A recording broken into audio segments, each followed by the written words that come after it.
रज आणि तम हे तीन गुण निर्माण केले.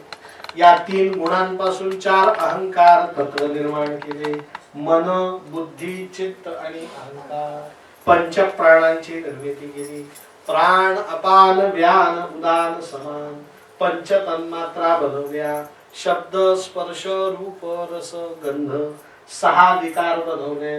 काम, क्रोध, लोभ, मोह, मद आणि मत्सर आठ प्रकारच्या अष्टशक्ती अष्ट दिक्पालांच्या रूपाने बनवल्या. त्यांचं नाव इंद्र, अग्नी, यम, निरिती, वरुण, वायू, सोम, ईशान, ब्रह्मन आणि अनंत. आणि एवढी सगळी तयारी झाली की त्याने आपल्या नाभीपासून एक दिव्य कमलाची निर्मिती केली. आणि त्या दिव्य कमलावरती जन्म दिला. कोणाला? पद्मासनं स्वयंभुश्च परमेष्ठी पितामहा ब्रह्मा चतुर्मुख स्रष्टा धाता वेदा विधिस्तथा. कोणाला जन्म दिला?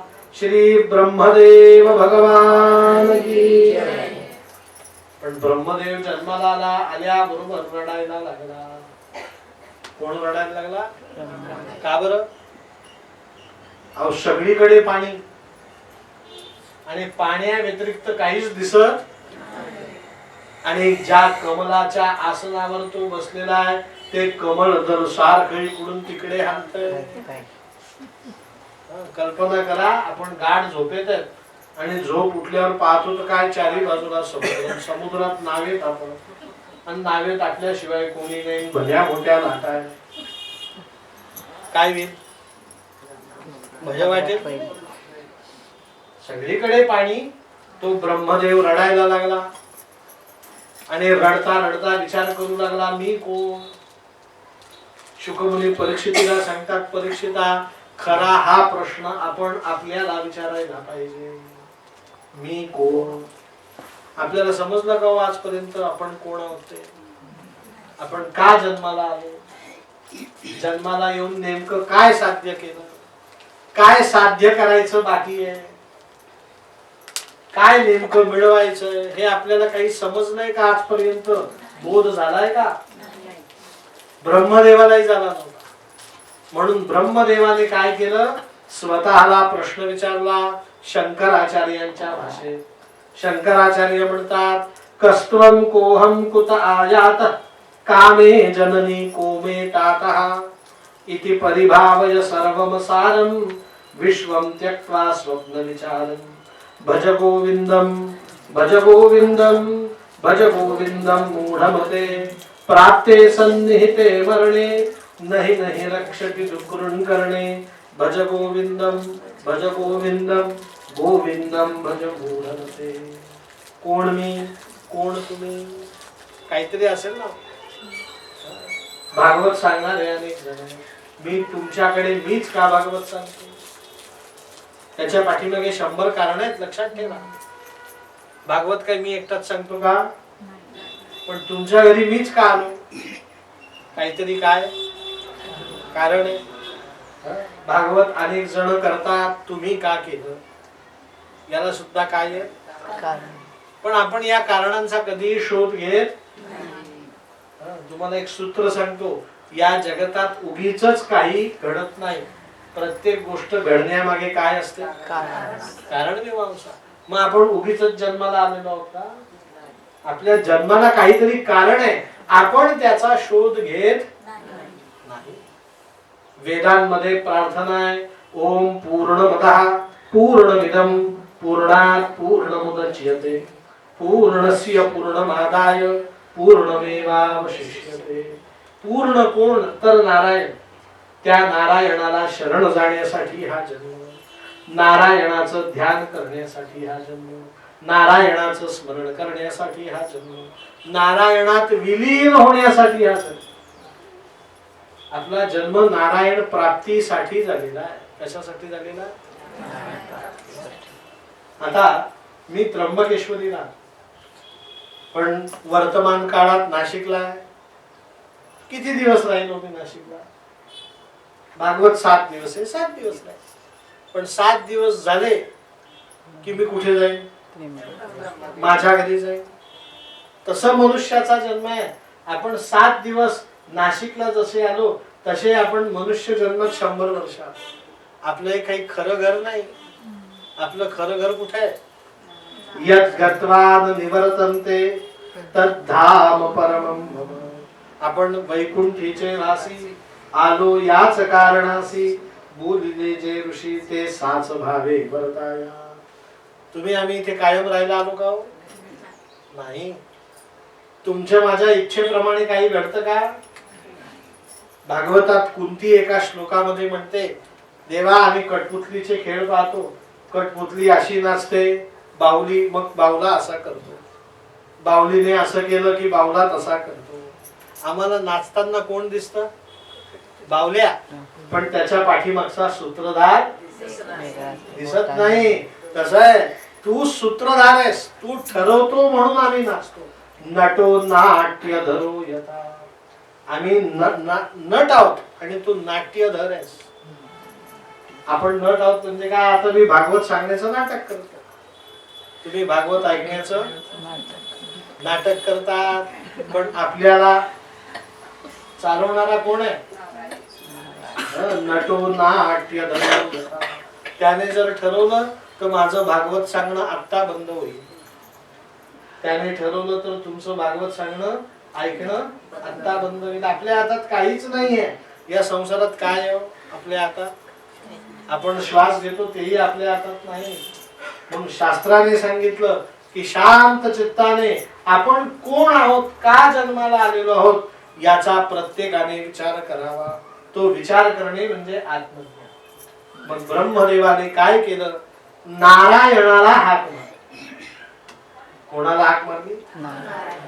आता मी कोणाच्या आश्रयाने आहे हे ब्रह्मदेवाला माहितीच नाही, तर तो नारायणाला हाक मारेलच कसा? बरोबर आहे की नाही? आपल्या घरात आपण एखाद्या खोलीत आपल्याला जायचं असतं, खोली आतून कोणतरी लावलेली असते. मग आपण आधी विचारतो कोण आहे? कोणी कडी लावली? मग आपण सांगतो अगं मी आहे. मग ती सांगते दरवाजा उघडा. म्हणजे आधी प्रश्न आहे कोण आहे आतमध्ये. तसं नारायण खाली आहे हे ब्रह्मदेवाला माहितीच नाही, म्हणून त्याने नारायणाचं नाव घेतलं. कसं? आतमध्ये कोण आहे माहिती नाही, त्याला हाक कशी मारायची सांगा. तर तुम्हाला भागवतातला वाक्य जसल्या तसं सांगत नाही, समजावं म्हणून सोपं करून सांगतो. ब्रह्मदेवाने नामस्मरण केलं. XYZ जो कोणी माझ्या कमलासनाला स्थिर करून व्यापलेला आहे त्या परमपुरुषाला मी नमस्कार करतो. भागवतात 2 जणांनी भगवंतांचं नाव एकाला माहिती नव्हतं, एकाला स्मरत नव्हतं, आठवत नव्हतं. माहिती नव्हतं ब्रह्मदेवाला आणि स्मरत नव्हतं गजेंद्राला. कोणाला? म्हणून त्यांनी अनामिक नाव घेतले. कसे नाव घेतले? माहितीच नाही नाव तर कोणाला आठवत. पण त्या अनामिक नावावरती हा नारायण प्रसन्न झाला आणि त्याने आकाशवाणी केली. मला तुम्हाला समजावं म्हणून मी आकाशवाणी सांगतो. पण त्यावेळेस आकाश नावाचं तत्वच नव्हतं, सगळीकडे पाणी होतं. म्हणून सांगतो जलवाणी केली. काय केली? पण सुरुवातीला जलवाणी सांगितलं असतं तर समजलं, म्हणून मी आकाशवाणीचा फक्त आधार घेतला. जलवाणी घेतली आणि त्या जलवाणीने आज्ञा दिली तपहा, तप काय कर. आणि तप करण्यासाठी ब्रह्मदेवाला मंत्र दिला ओम नमो नारायणाय. कुठला मंत्र दिला? आणि ब्रह्मदेवाने त्या ओम नमो नारायणाय मंत्राची 1,00,000 वर्ष तपश्चर्या केली. किती वर्ष? 1,00,000 वर्ष ब्रह्मदेवाने तपश्चर्या केली. तेव्हा नारायण त्याला काय झाला? आपली इच्छा असते अशी उद्बत्ती ओवाळली की खिशामध्ये 500 रुपये आले. याला तप म्हणत. ब्रह्मदेवाने तप किती केलं? 1,00,000 वर्ष. अर्थात कलियुगात ती मर्यादा 12 वर्षांची सांगितली. कुठलीही गोष्ट 12 वर्ष केली की तुमचं काय पूर्ण होतं? तप पूर्ण. कृष्णाच्या काळात द्वापर युगात 120 वर्षांची मर्यादा. त्याच्या आधी रामाच्या काळात ती मर्यादा 12,000 वर्षांची होती आणि सत्ययुगात तपाची मर्यादा 1,20,000 वर्ष. आपल्याला बरं आहे की नाही? 12 मध्ये वागते. तपश्चर्या केली आणि त्या तपश्चर्येचा परिणाम नारायण प्रसन्न झाला आणि सर्वप्रथम ब्रह्मदेवाला 4 मुख दिले. किती मुख दिले? त्या 4 मुखांना देण्याचा उद्देश असा की ब्रह्मदेवाला 4 वेद द्यायचे होते. मग ऋग्वेद, यजुर्वेद, सामवेद, अथर्ववेद, वेद 4 आहेत. मग ते 4 वेद म्हणण्यासाठी मुख किती दिले? 4. आणि 4 मुख 4 वेद मिळाले तर ब्रह्मदेवाला 4 प्रकारच्या वाणी सुद्धा मिळाल्या. आपल्या वाणी किती प्रकारच्या असतात? 4 प्रकारच्या वाणी आहेत. परा, पश्यंती, मध्यमा आणि वैखरी. प्रत्येकाची वाणी सारखी नसते. आता मी कथा सांगतोय ही मध्यमा वाणी सांगतो. कुठल्या वाणी? पण सिद्ध संत महात्मे असतात ते परावाणीचा उपयोग करतात. ज्ञानेश्वरांनी सांगितलं हे वेद म्हण. परावाणी. कोण वेद म्हणून लागला? रेडा. मी रेड्यांना म्हटलं वेद म्हणाला आपण तो कशाला म्हणे? आपली मध्यमा वाणी आहे. ज्ञानेश्वरांची वाणी कुठली होती? परावाणी.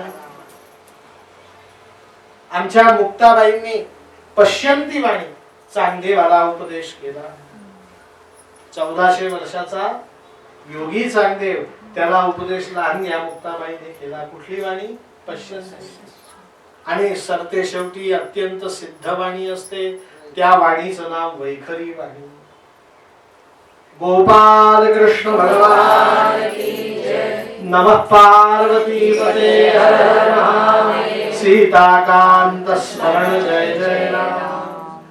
ही वैखरी वाणी. काही घडलं का हो इथे?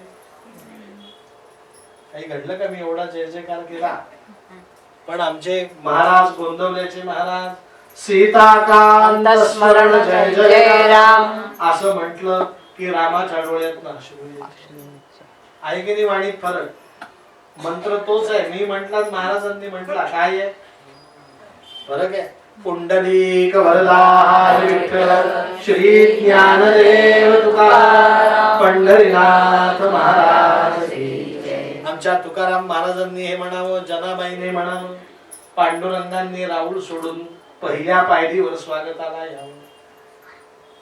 मी म्हंटल पंढरपूरला जाऊन पुंडलिक वरदा. दुकानदाराने सुद्धा पाहिलं नाही. पांडुरंग कशाला पाहिजे? वाणीत फरक आहे. वाणी सिद्ध असावी लागते. काय असावी लागते? आणि ही वाणी कोण आहे? ब्रह्मदेवाची पत्नी आहे आणि हीच पुढे सरस्वती रूपाने प्रगट झाली. गरुडेश्वर माहितीये का तुम्हाला? गुजरात मध्ये तिथे कोणाची समाधी आहे? टेंबे स्वामी. त्यांनी सरस्वती मंत्र लिहिला. नमस्ते शारदे देवी सरस्वती मधिप्रदे वसत्वम मम जिह्वाग्रे सर्व विद्या प्रदाभ. त्या सरस्वतीची जननी वाणी आहे. ब्रह्मदेवाची सरस्वती मुलगी आहे. पण आत्ताचा विषय एवढाच. नारायणाने 4 प्रकारची वाणी दिली. किती प्रकारची? 4 वेद दिले, 4 मुख दिले आणि 4 वाणी मिळाल्या. म्हणजे बरच काही मिळालं की नाही? पण नीट आहे का? ते मिळून ब्रह्मदेवाने वेदांचं पठन केलं. 4ही वाणी वापरल्या. 4 मुखांनी वेद पठन केलं. शब्द नीट आहे का? ब्रह्मदेवाचा समाधान लाभलं. ब्रह्मदेवाचं भय निवृत्त झालं. पण ब्रह्मदेवाची चित्तवृत्ती शांत झाली नाही. सगळं झालं. ब्रह्मदेवाचं भय निघून गेलं, मन शांत झालं, पण चित्तवृत्ती काही शांत व्हायला तयार. पण आता ब्रह्मदेवाने वेदांचाच एक भाग पुरुष सूक्ताचं पठण केलं. परत नारायणाला प्रगट केलं आणि नारायणाला सांगितलं, नारायणा चित्तवृत्ती शांत होऊ.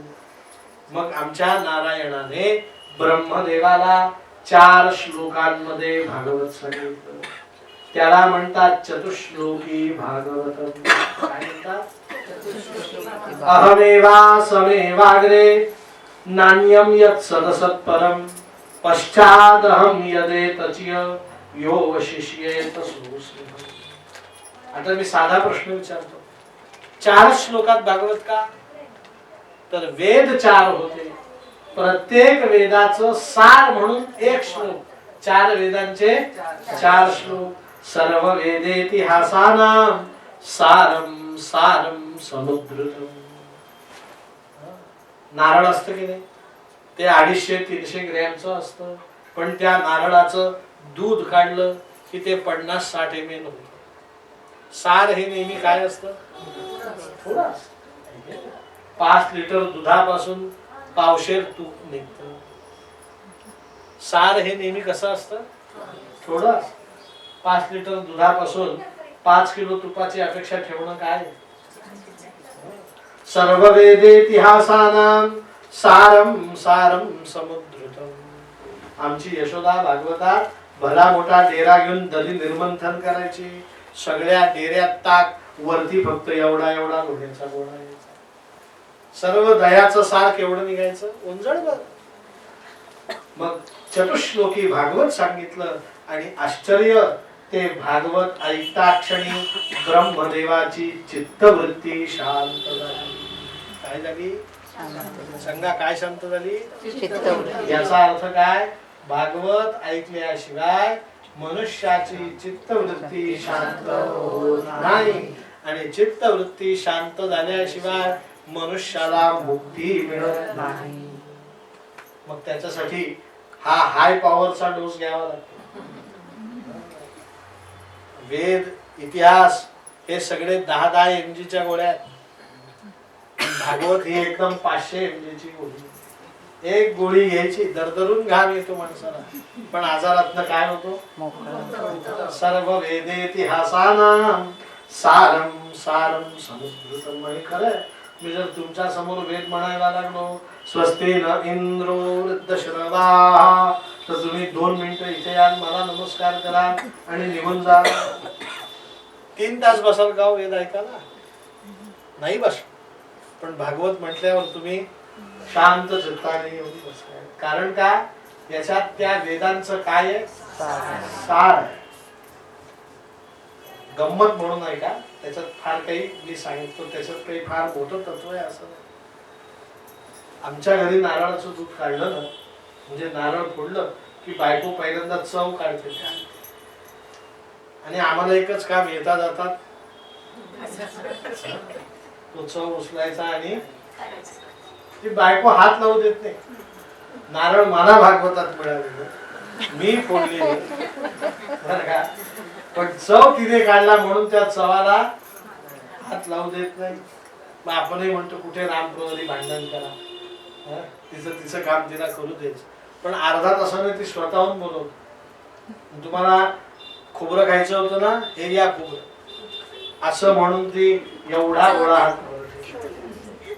पण सगळं दूध काय असतं? आता काय शिल्लक असतं? ती सुद्धा उदार करण्याचा आवाज, एवढा मोठा गोळा. पण त्याच्यात काही आता राहिलेलं. तसं एकदा भागवत ऐकलं की मनुष्याच्या चित्तवृत्ती शांत होतात. सर्व वेदेतिहासानां सारम सारम समुद्रतम. मग ब्रह्मदेवाने त्या नारायणाला चित्तवृत्ती शांत झाल्यानंतर विचारलं, मम जन्मस्य किम प्रयोजनम. माझ्या जन्माचं काय प्रयोजन आहे मला सांगा. नारायणाने सांगितलं, एकाकी न रमते, मला एकट्याला करमत नाही. तू सृष्टिमारभ्य, सृष्टीला प्रारंभ कर. मग ब्रह्मदेव, आता नीट ऐका, तुम्हाला समजावं म्हणून सांगतो. नारायणानंतरची सेकंड अथॉरिटी ब्रह्मदेव. ब्रह्मदेव हा काही कमी किमतीचा देव. नारायण अध्यक्ष आहे, तर हा कोण आहे? हा फार सामर्थ्यवान देव आहे. त्याने वेद मंत्राच्या पठणाने तात्काळ एक दिव्य कमंडलू निर्माण केला, जलपूरित कमंडलू. आणि त्या कमंडलूतलं पाणी हातामध्ये घेतलं आणि हातामध्ये पाणी घेऊन संकल्प सोडला, सृष्टिमारभ्यते. आणि परीक्षिता, सृष्टीला मी आरंभ करतो म्हणून जे पाणी सोडलं त्या पाण्याचे 10 थेंब पृथ्वीवर आणि त्या 10 थेंबातनं 10 पुरुष जन्माला आले. सृष्टीला प्रारंभ झाला. कोण जन्माला आले? सनक सनंदन सनातन सनत कुमार. आहेत 4, मोजायचे 1. सनक सनंदन सनत सनातन सनत कुमार महर्षी अत्रि महर्षी कपिल महर्षी अत्रि महर्षी कश्यप महर्षी पुलस्त्य पुलह क्रतु दक्ष भृगु अंगिरा कर्दम वसिष्ठ आणि शेवटचे छाया पुत्र कर्दम मानस पुत्र देवर्षी नारद. किती जण जन्माला आले? 10. छायेपासून जन्माला आलेत कर्दम ऋषी आणि मनापासून निर्माण झाले देवर्षी नारद. आता चांगली सृष्टी तयार झाली की एकापासून 12. या सगळ्या पुत्रांना समोर बसवलं आणि आमच्या ब्रह्मदेवांनी सांगितलं सृष्टीमारभ्य, तुम्ही आता सृष्टीला प्रारंभ करा. सगळे मुलं एकमेकांकडे टकमक टकमक पाहू लागले. मोठा बंधू होता सनक ऋषी. त्या सनक नावाच्या ऋषींना सगळ्या लहान भावांनी प्रार्थना केली आणि सांगितलं म्हणे बाबांना एकदा विचार की खरं सृष्टीला आरंभ करणं हे आम्हाला सहज सुख साध्य आहे का? आमच्या सनक ऋषींनी ब्रह्मदेवाला नमस्कार केला आणि ब्रह्मदेवाला विचारलं म्हणे बाबा तुम्ही आम्हाला सृष्टीला आरंभ करा असं सांगतात, तर तो सृष्टीला आरंभ करण्यासाठी आम्हाला आधी संसार करावा लागेल. काय करावं लागेल? मग संसार केल्याशिवाय सृष्टीचा विस्तार होऊ शकत नाही. फक्त आम्हाला एक शंका आहे, तेवढी फेडून टाका. म्हणे काय? म्हणे संसार चांगला आहे का संसार वाईट आहे? एवढं फक्त सांगा. तुम्ही फक्त म्हणा संसार चांगला आहे, लगेच आम्ही त्याच्यात उडी मारली. पण तुम्ही जर का म्हटले संसार वाईट आहे तर आम्ही लगेच इथून आता ब्रह्मदेवाला विचारलं संसार चांगला आहे का संसार वाईट आहे? तर ब्रह्मदेवाने द्यायचं ते उत्तर दिलं. मी तुम्हाला विचारतो का संसार चांगला का वाईट? खरंय. लोक म्हणतात की गुरुजी हे तुम्ही प्रवचनकार लोक गळ्यात माळा बिळा घालून आमच्या मनाला सारखं संसार वाईट संसार वाईट संसार वाईट, मग आम्ही मान डरतो हो वाईट वाईट वाईट, पण आम्हाला तर संसारात वाईट काही दिसत. आमचं एकदम गुण्या गोविंदाने चालू आहे. हेही उत्तर चुकीचं नाही, पण लक्षात ठेवा संसार कालही वाईट होता, आजही वाईट आहे, उद्याही वाईट असणार आहे. मग याच्यात वाईट काय आहे? तर सांगितलं संसार कितीही केला तरी तो पूर्ण काय होत नाही. मग जे पूर्ण होत नाही त्याला चांगलं म्हणता येईल का? तुम्ही मला घर बांधवायला बोलवलं, मी सांगितलं तुमचं घर असं बांधतो की नाशिक मध्ये कोणाचं नाही, पण लक्षात ठेवा मी थोडं अपूर्ण ठेवेन. तुम्ही द्याल का काम मला? तुम्ही म्हणाल थोडं कमी बांधा पण पूर्ण बांधा. अपूर्ण घर बांधणाऱ्या कॉन्ट्रॅक्टरला आपण घर बांधायला देऊ का? जाऊ द्या. मी तुम्हाला सांगितलं मी भागवत सांगायला येईल, फार छान सांगेन, पण थोडं कमी सांगेन, पूर्ण सांगणार नाही, अपूर्ण सांगेन. चालेल का? तुम्ही म्हणाल हा ब्राह्मण पहिल्यांदा रिजेक्ट करा, अपूर्ण भागवत सांग. मग जे अपूर्ण आहे त्याला चांगलं असं म्हणता येईल का? एक हितोपदेश नावाचा ग्रंथ, आपल्या हिताचा उपदेश ज्याच्यात केला, अशा गोष्टी आहेत. या गोष्टींना म्हणायचं रूपक कथा.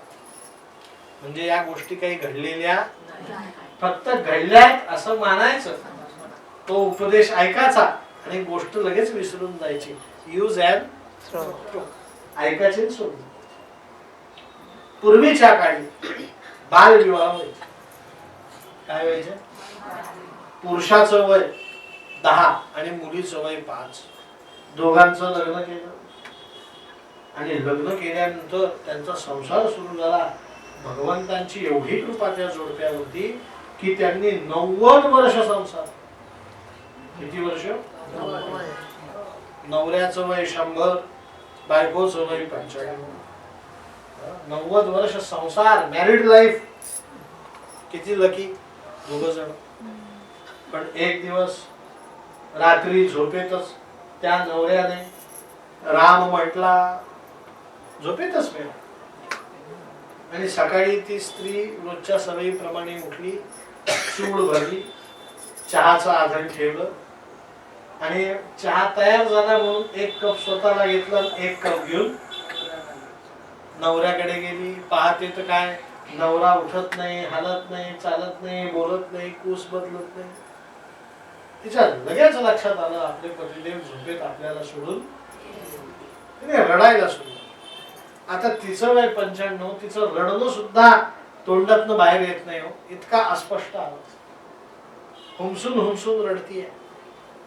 पण ही पहाटे 5ला गोष्ट घडली. 7 वाजले, 8 वाजले, 9 वाजले, या आजी आजोबांचा घराचा दरवाजा अजून का उघडत नाही. म्हणून शेजारचे लोक त्या घराजवळ आले. एका माणसाने धिटाईने खिडकीचा दरवाजा तोडला, आतमध्ये आला आणि आल्यानंतर सर्व प्रकार त्याच्या लक्षात आला. आता ही फॉर्मॅलिटी म्हणून विचारावं लागतं ना काही गोष्टी. त्या आजींना विचारलं, म्हणे आजीबाई काय झालं. आजीने मोठं मजेशीर उत्तर दिलं. हे उत्तर ऐकलं की संसार किती वाईट आहे हे लक्षात येईल. तिने सांगितलं, बाळा माझे पतिदेव अर्ध्यावरती संसार सोडून निघून गेले. काय म्हणतीये. आता त्या स्त्रीला गुरु माना. 90 वर्ष म्हणजे अर्धा, म्हणजे पूर्ण संसार व्हायला किती वर्ष पाहिजे. तिच्या म्हणण्यात आहे का माणसाला एवढं आयुष्य सांगा. मग जो संसार अपूर्ण राहणार, भागवतातच एका ठिकाणी सांगितलेलं आहे की इंद्र हा स्वर्गाचा राजा आहे, सगळ्यात जास्त सुख स्वर्गात आहे आणि त्या सुख नगरीचा राजा इंद्र आहे, त्याचा सुद्धा संसार आहे. मनुष्याणां तुका कथा, माणसाची काय कथा आहे. सगळं इथे राहून जात. मग जो संसार अपूर्ण आहे त्याला चांगलं कसं म्हणा. तुम्ही तुमच्या बुद्धीला विचारून बघा, जे अपूर्ण आहे त्याला चांगलं म्हणता येईल का. आणि संसार वाईट दुसरा याच्यासाठी की संसार या शब्दाचा अर्थच असा आहे मनाविरुद्ध जगणे. काय अर्थ आहे याचं नाव काय. संसार. आपल्या मनाविरुद्ध प्रत्येक गोष्ट घडणं याला काय म्हणायचंय संसार. रात्रंदिन आमा युद्धाचा प्रसंग.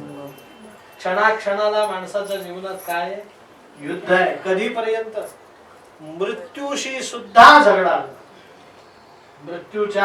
मृत्यूशय्येवरती सुद्धा आपल्याला यमदेवाबरोबर 2 हात करावे लागतात. मग एवढं सगळं असेल तर हा संसार चांगला आहे हे म्हणण्याचं धीर तरी आपल्याला भेटलं. आपण फक्त त्या अजून परीक्षेला बसलेलो नाही म्हणून आपल्याला त्या परीक्षेची जाणीव. पण एक दिवस आपल्याला ती परीक्षा द्यावी लागणार. अंतकाळी या सर्व गोष्टींचा काय करावा लागतो. मागे वळून एकदा बघावं लागतं. काय मिळवलं, काय मिळवायचं राहिलं, हे मिळवून काय साध्य केलं. तुमच्याकडे सकाळ पेपर जर येत असेल तर कालचा सकाळ पेपर वाचा. काल एका स्त्रीने माझ्या मते आज गुरुवार मग बुधवारचे पेपर लागले. एका बेडरूम साठी, त्या कथेचं नाव काय, एका बेडरूम साठी. मला फार आवडली ती कथा. थोडक्यात सांगतो. एक मुलगा आई वडिलांना सोडून परदेशात शिक्षणासाठी गेला. परदेशातच स्थायिक. त्याची इच्छा अशी की परदेशात भरपूर पैसे मिळवावे आणि भरपूर पैसे मिळून भारतातून सेटल व्हावे. म्हणून त्याने परदेशात राहण्यासाठी फक्त एक कलमी कार्यक्रम, भरपूर पैसे मिळवणे. आता अमेरिकेत पैसे मिळतात भरपूर, ही गोष्ट खरी, पण तिथे मेथीची जुडी $5 आहे, म्हणजे आपल्या 500 रुपयांमध्ये. जे तिथे खर्च सुद्धा त्या प्रमाणात. तिकडेच एका मुलीबरोबर विवाह केला, मुलीबरोबर संसार सुरू केला. भारतात स्थिर व्हायचं म्हणून तिकडे घर घेतलं नाही, भाड्याच्या घरात राहिला. लग्नासाठी भारतात आला, लग्न करून अमेरिकेत आला, मुलं झालेत, बाळ झाले. आता संसार सुरू झाला. आई वडिलांनी त्याला एकदा फोनवर सांगितलं, बाळा आता फार अमेरिकेत राहू नको, आम्ही थकलेलो आहोत, घरी आहे. त्याने वडिलांना उत्तर दिलं म्हणे, बाबा